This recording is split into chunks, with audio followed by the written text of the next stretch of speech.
Hey, vinyl community. As you know, Chris Prophy and I are here on a road trip, as it were, in New Bedford, Massachusetts, visiting our good friend Josh.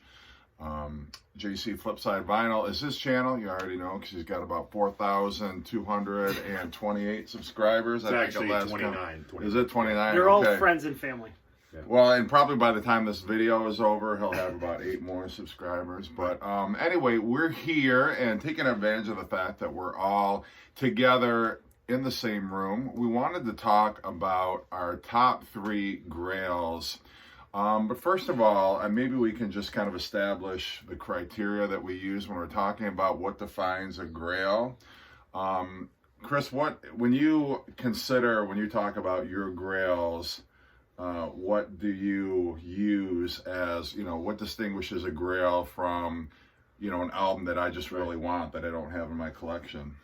Well, I wish that grails, here are the things that unfortunately grails is usually they're more expensive and usually they're harder to find. So that it's like the thrill of the chase sort of thing.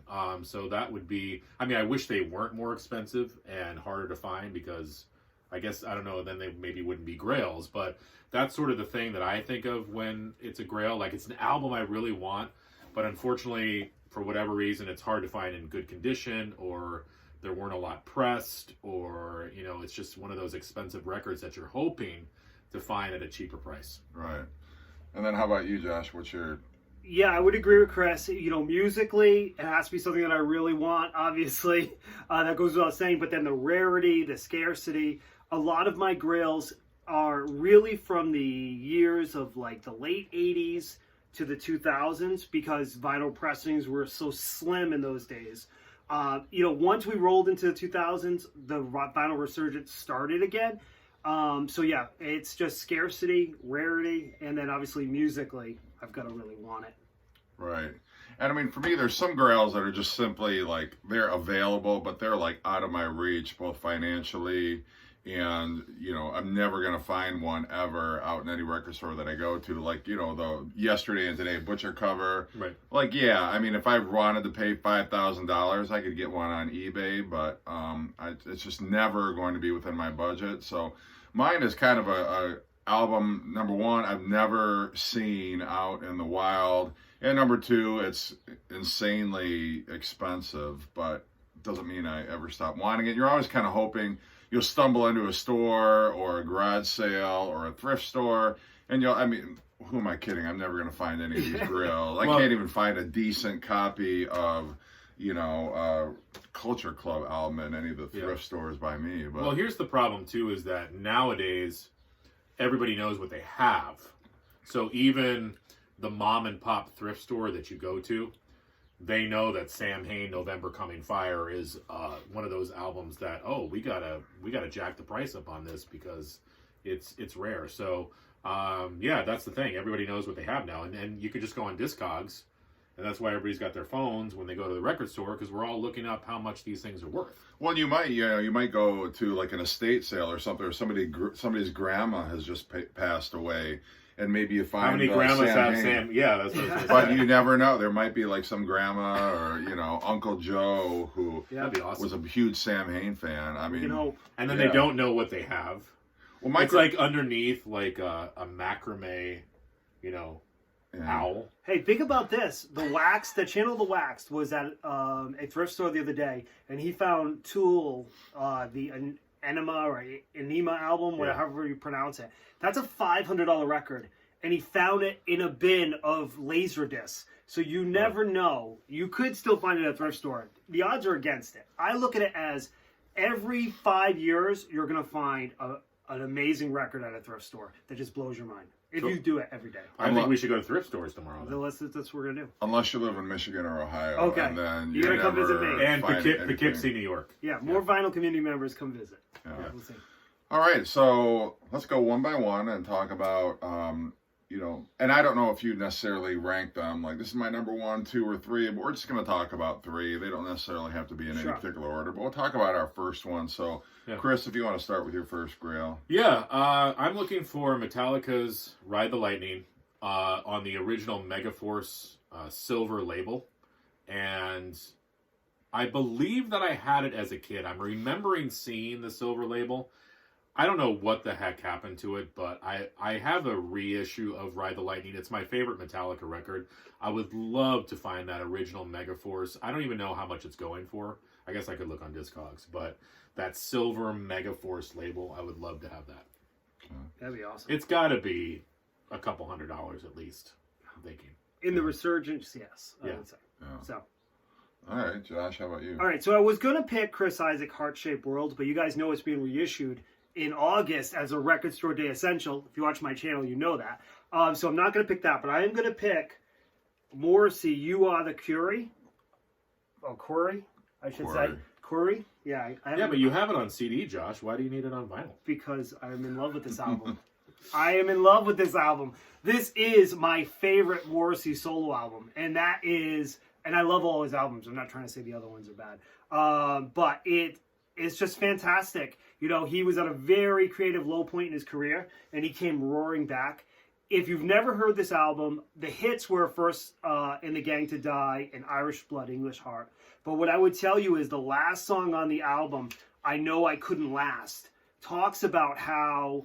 You know, he was going through making music videos and doing promo spots and being on TV interviews. And he knew that the kids would get sick of him at some point. He's like, eventually they'll abandon you, which they did. But this album, he came back with a huge tour.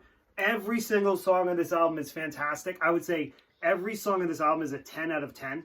It is easily his greatest album in my mind. That song, First of the Gang to Die, is...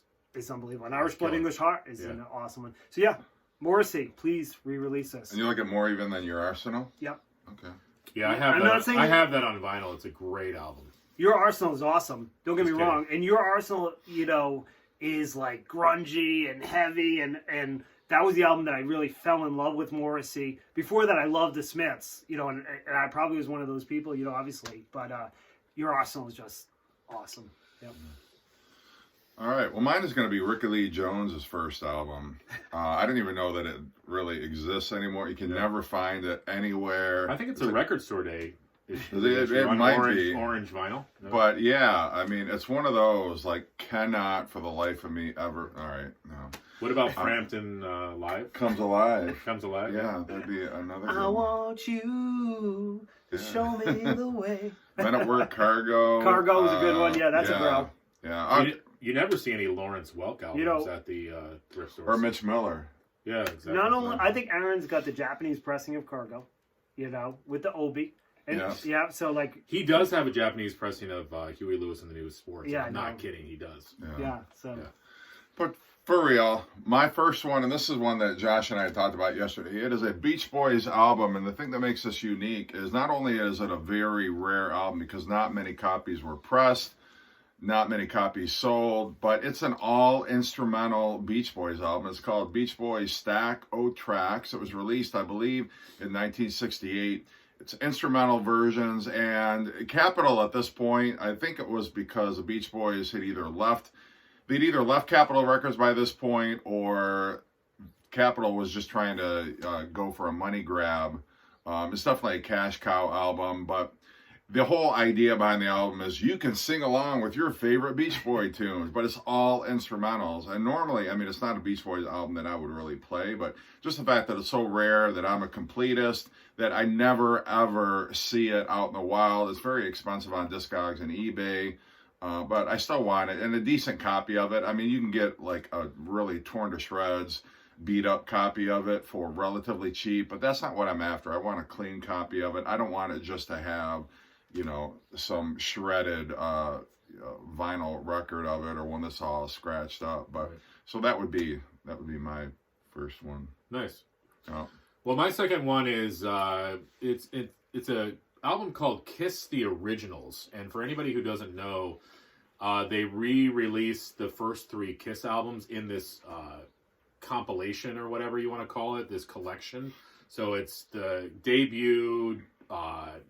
Hotter Than Hell and Dressed to Kill all together, and I was just looking it up, and I told the guys before that I didn't realize this. It comes with a booklet, it comes with I think stickers and trading cards. So I would love to have that. I mean, I know the first 3 albums, but just to have it in that collection with those little trinkets would be cool to find. I mean, I've seen it before, but it's usually beat up. Yeah. So I don't know. And again, I don't know how much it's going for, but I think that would be cool to have. Nice. Yeah, I've never owned it. Never owned the original. I think there's a Kiss the Originals 2 as well. Yeah, that's even rarer. Yeah, that's even rarer. But yeah. I think it even came with a small card with a sample of Gene Simmons' Semen. Yeah. See, that's why I can't monetize my channel, because I say shit like that. I'm sorry. Well, what album did they... Oh, they made the Kiss comic book where they all put their blood Yeah, in. they actually did. put their actual blood on it. So Yeah, it's it's not that fantastic. far-fetched to No. imagine. So I'm going that to would've change been mine to, I would like a vial of Gene Simmons' blood. as DNA. yeah. You want his DNA. Yeah. Some sort of. All right, my second is going to be a sleaze metal masterpiece. I don't know if you guys ever heard this. It's called Wild Side. Unfortunately, this came out right when this type of music was ending. And the vinyl pressings are all overseas. But it's just a fantastic album from start to finish. You know, if you like Guns N' Roses, Dangerous Toys, you know, Babylon AD, bands like that, this is right up your alley. Super hard to find, but the caveat is I need 2, because if I owned it, I'd feel so guilty because it's like Aaron's favorite album. Oh, I was going to say, does Aaron have it? No, and I would feel so guilty that if I found it, I'd probably send it to Aaron. So Aaron, I love you. If I find it, it's yours first, but then if you find it, you gotta send it to me. So there you go. All right, my number 2, and you know I'm a Monkees fan, and when it comes to 60s artists, my favorite 60s artists, the Rolling Stones or the Beatles, Beach Boys, I'm always looking for the stereo and the mono versions of both albums. As a matter of fact, today I just actually found a mono copy of the Beach Boys' Smiley Smile album, which is super rare, but I would love to get the Birds, the Bees, and the Monkees in mono, which is extremely rare, very expensive. Anytime I'm going through any record store and I see a Birds, the Bees, I'm like, is it mono? And of course it's not. I'm always, you know, that or Pisces Aquarius, although Friday Music just released the mono version of Pisces Aquarius on vinyl recently. But I would love, I'll even take a repress. I don't care. I would love if they repress that one on vinyl, but you cannot find the mono. And it's not just because I want to hear all the music in one channel. It's because the versions are different. The mixes are different. There's things, as anybody who is a mono aficionado will tell you, you know, in some instances, like the vocal might not be double tracked on some songs, or the fade out might be longer, or there's different instruments that are more forward in the mix. And so Birds and the Bees is one that, because mono was getting phased out by 1968 when that album came out, there's very few albums that were pressed in mono beyond like 1968. And so I think they pressed more of the stereo copies than they did the mono, which is actually kind of interesting because the early Monkees albums, like the first 3, I think you can find easier in mono than you can in stereo. But then by 1967, when more people were buying stereo systems and wanted stereo records, because they were typically like, I think $1 more, stereo records were $1 more than the mono. But because fewer copies, I think, were pressed in mono, that's why that one is so rare. But it's on my wish list, one of my grails. Never have found it. I'll take a repress. I don't care, but... Yeah, that's a cool album, too, because it's got some really deep Nesmith cuts on it, like Righting Wrongs and Magnolia Sims, which is really cool. Yeah, which I love because it simulates like a 78 record, and then just you've got that where it skips at the end and somebody drags the needle across, and then it picks up the rest of the song. One of my favorite Monkey songs, Auntie's Municipal Court, is on that as well. Yeah, which Mickey Dolenz sings, which is kind of unusual. Although he did also sing Daily Nightly, which was a Mike Nesmith composition from Pisces Aquarius. Is this becoming a Monkees video? I'd sound like it. So, Josh, your next Monkees grail. Sorry. Sorry, guys. I don't hate the Monkees. I was actually gonna put I'm trying to build my Nesmith collection, so I would love to find from a Radio Engine to the Photon Wing, Infinite Rider on the Big Dogma. I'd love to find those Nesmith albums, but I would love to get Sabbath, Master of Reality, an early Vertigo pressing of that. Listen, I'd even take the two, and I was telling the guys before, there's a 2010 pressing, I guess, that comes with the poster. I would take that as well, but if I could find a Vertigo pressing of that, I don't have any Black Sabbath on the Vertigo label.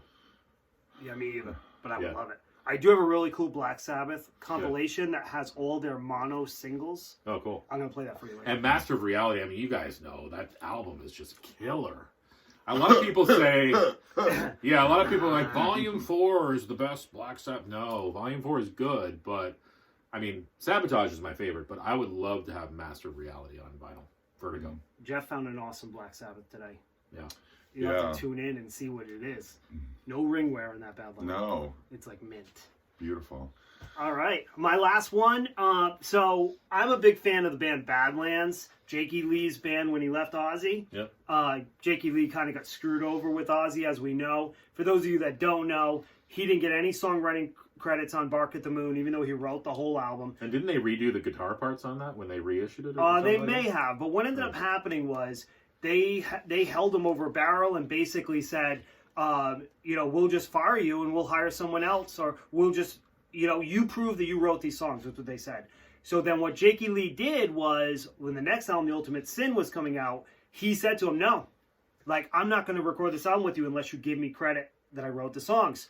But of course, after that album, they fired him because they were pissed. Sharon Osbourne was pissed. So he started Badlands, which is an amazing band, which actually had Eric Singer on drums. Yep. They later went on to Kiss. And unfortunately, the singer, he did some terrible things, which we won't talk about. So part of the deal is that they will never get reissued, which doesn't make sense, that you're going to punish everyone else in the band because of one person's wrongdoing. When you can technically go buy a Michael Jackson record, I know he wasn't convicted, but you can still buy R. Kelly records, There's many people out there that have done terrible things that they still sell the records, but you cannot buy the Badland records. So I would love Voodoo Highway. I found their first album the other day, and it was an all-time grail. Voodoo Highway is probably never going to get reissued, like I said. It's about $100 to $200 record.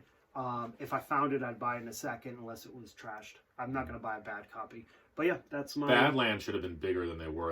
They're just... I'm not as familiar with that album, but the first album is just amazing. Yeah, they're just blues rock. They're not hair metal. For those of you that hate hair metal, they're just blues rock, a little bit heavier, hard rockin' music. And that's the sad thing, I think, about the 80s, is a lot of bands got looped into that when grunge came in. Well, they're all part of that scene. And I love that music, guys, even if they were part of that scene. But Badlands was just a rock and roll band.